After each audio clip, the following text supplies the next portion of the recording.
Ayo, dude pare! Welcome to the very first episode of Real Car Talk with Kuya Reagan. Kuya Reagan.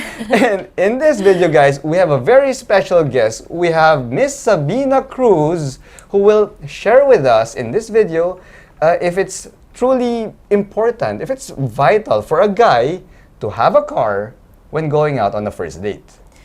Let's do this. Let's do this.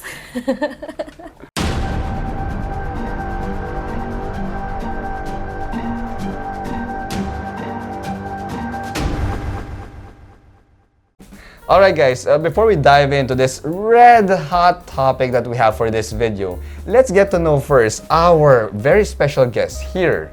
Now, as I mentioned, we have Sabina Cruz, and she is no stranger to the local automotive industry. Now, I'm going to turn over to Sabina now. Sab, tell our viewers a little bit about yourself. Alright. So, hi guys. My name is Sabina Cruz, and I've been working in the automotive industry since 2015. I was like him also before, like an automotive media, and then I went to brands. Automotive, like car brands, so Okay. luxury brands, and then before I became a freelance and a full-time freelancer. And then right now, I have a digital marketing and PR company and also talents management company this year. So it's a pandemic baby, and I'm wishing to have it like as big as possible. So there. Diba? Guys, I mean, at first look at Sabina, you would think that she's not a day over 18. But dude pare, this is one busy woman right here. A power woman. And of course, if you're going to go out on a date with someone of, of such level, such caliber. Caliber, Yeah. Sab, I'm going to dive straight into the question. I'm gonna ask you, if a guy would take you out on a date, is it important to have a car? A car, okay. I'm a car girl, okay? So, I'm in the automotive industry not only because for the work, but also I love cars. So, with me right now, I'm single, okay? And then, You heard that, guys. She's single and ready to mingle. I'm gonna send you my mobile number after. Anyway, to answer your question, right now, nowadays, we know that commuting is very hard. It's pretty important to have a car on the first date because it makes also a good impression, especially for a car girl like me, you know. I would like to see the choices in life that he has, especially with cars, because I also calibrate the quality or the mindset that he has in terms of the choices of his cars. So, Okay, so you heard it straight from Sabina, guys. Yeah, it's important yeah, it's for a guy to have a car when you go out on the first date.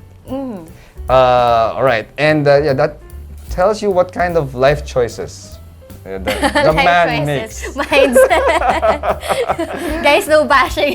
Oh, yeah, we have to say that disclaimer, guys. This is all done just for fun. Just for fun lang tayo. You know, it's a hot topic. It's always coming out, but we're just doing this for fun. With a dash of reality. Dash of reality lang course. talaga tayo. Yeah. So, syempre, mahirap naman talaga mag-commute. But just to let you know also, I am flexible din naman. In terms of, Flexible? I can adjust. Like, for example, because I also bring my own car. So, Yeah. reality also, if the guy is from the north and I am from the south, parang ang hirap naman nun, di ba? If susunduin niya pa ako. So, I'm willing to meet halfway. If ever, like for example, we meet in Makati or San Juan or Mandaluyong. Whichever is like comfortable with the both of us. So, Okay.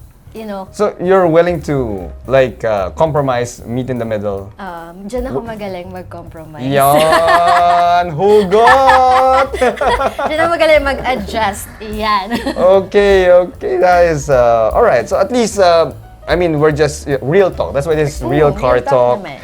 I'm pretty sure most women will appreciate if you go out on a first date that you have an automobile with you. Because yeah, that's the reality here in the Philippines. It's hard to commute. It's hard, yeah. Yeah, it's hard to get, a taxi or a Grab and stuff like that. So, yeah, in Tagalog, nagpapakatotoo lang. Oo. Wag tayong ano. Plastic! Wag tayong, yeah. Anyway. Totoo. Ako, Yeah, okay. I also Yeah. love this car actually. Of course, that's Scarlett. All right. So, dude, pare, we've established that women prefer it if a guy has a car on the first date. But we're not saying here that that's the only criteria. Correct. For dating guys. It's not like he doesn't have a car, I won't date him. It's not like that. I mean, I could already sense the keyboard warriors wanting to comment in this video. It's not that. It's a preference. It would be preferred if Yeah. the guy It's has not a car. deal breaker. It's not a deal breaker. What important is we talk the same language, like the wavelength that we have. Mm-hmm. Kasi at the end of the day, if our mindsets are different, parang we don't want to waste our time. Naman, That's diba? so true. That's so true. Of course, as we grow older, time is very important. So if the guy or a girl that you're dating is not as same wavelength as you, dude, exit na tayo dyan. Oh, you heard it, Yan. So, syempre, it's more important that you have a connection. A real connection. Yes. You make that real connection first. And if there's a car, then that's a bonus already. But Sabina, since we've established that, okay, like, ikaw, personally, what type of car are you into? I mean, Okay. what would float your boat? Medyo vast or yung range that I like.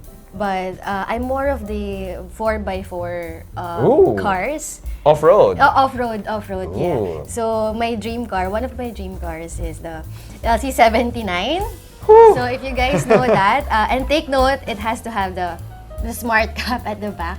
Ooh. Ayun, yun talaga yung dream car ko. And then, pagdating sa sports car, actually, your Scarlett, his Scarlett, the Miata, the MX-5, when I drove it, I found it very, very nice. And yung driving niya, and at the same time, very fuel efficient. So, it's one of the cars that I love also.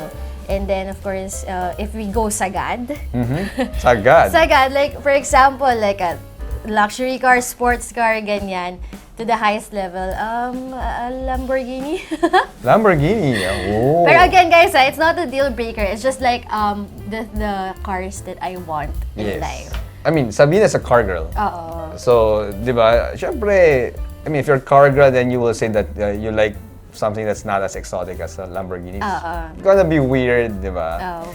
Whenever kasi nasa daan ako, like outside the streets of Manila, I would look at the car setup also. Oh. So I really want to see the choices of mags, the choices of tires, like Yeah. that.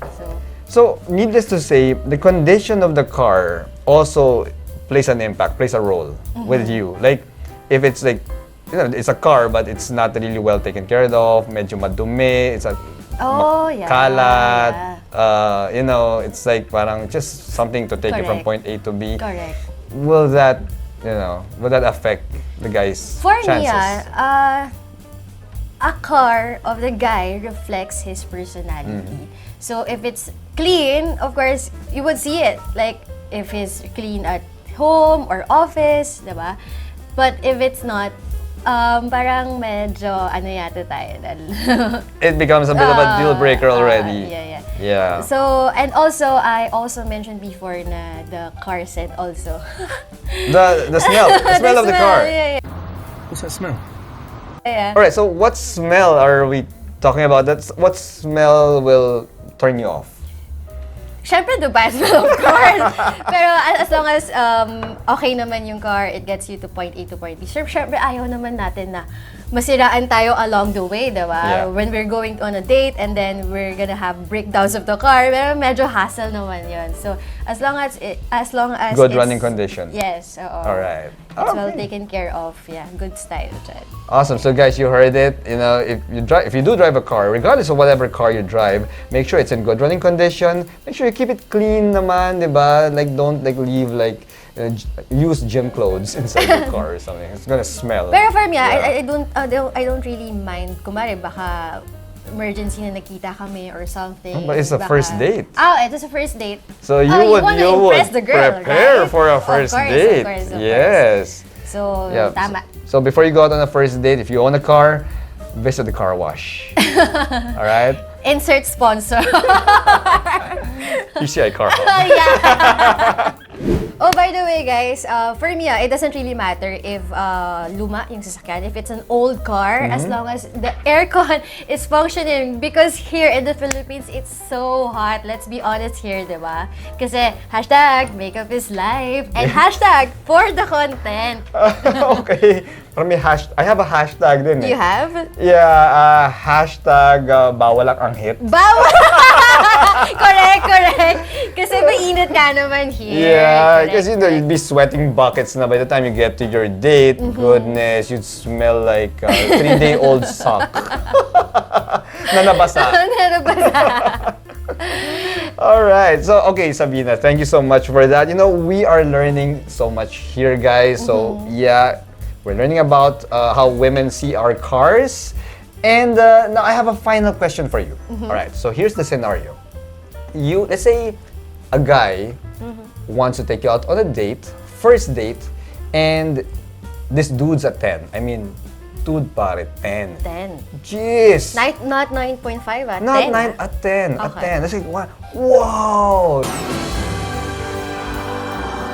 Like that.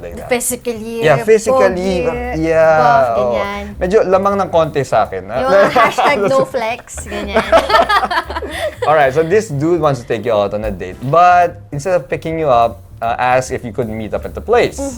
And when you get to the place, and you know you have your date, you connect, you have a good, good rapport, and all that, and he really reinforces that he's a 10. And then during the date, you find out the reason why he met you in the place is because he doesn't own a car. So does that affect his chances of having a second date with you? Not really. I mean, it's not a deal breaker if I found out that he has no car. Because I think I had a guy before that. You had a guy before? Yeah. I had a guy before. Alright, you had a guy before, okay. And he had no car, so it's not really a big deal for me. Because me naman, I can help him build his empire. And with his hard work, I believe that he will definitely own a car. Again, the car is not something that has to do with the whole package. So it's just an add-on, as you said. It's an option. It's an option. It's an accessory. Accessory pala, aftermarket It's an accessory pala. aftermarket accessory. Plug Oh, plug sponsor in here. pala. Thank you to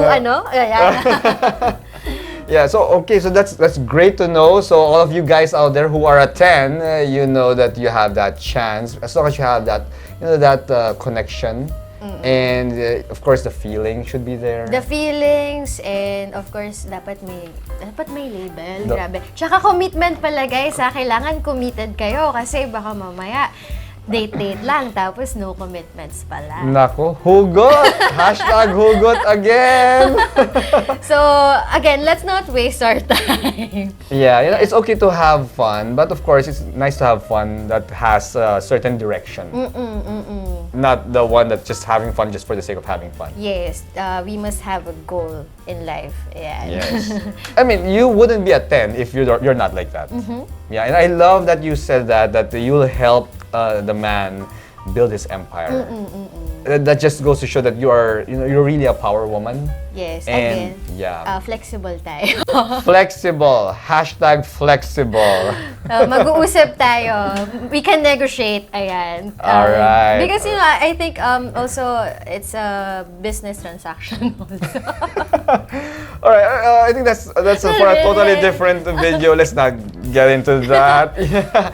Anyway, thank you so much, Sabina, for guesting in my very first episode of Real Car Talk with Kuya Kuya Reagan. Reagan. Hashtag Kuya Reagan. Guys, you heard it a while ago. Sabina here is single, ready to mingle at the time of this shoot, by the Yes, way. oo.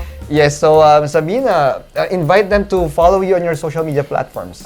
If you are interested meeting me or just be friends with me or whatever, course.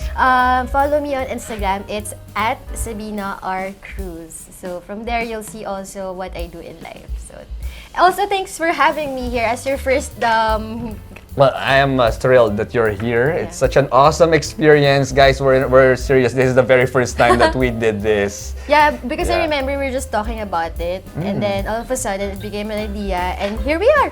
Yep. So, And yes, we have the video right here. So anyway, guys, we will see you again in our next video. Thanks for watching. bye! Ayos, galing.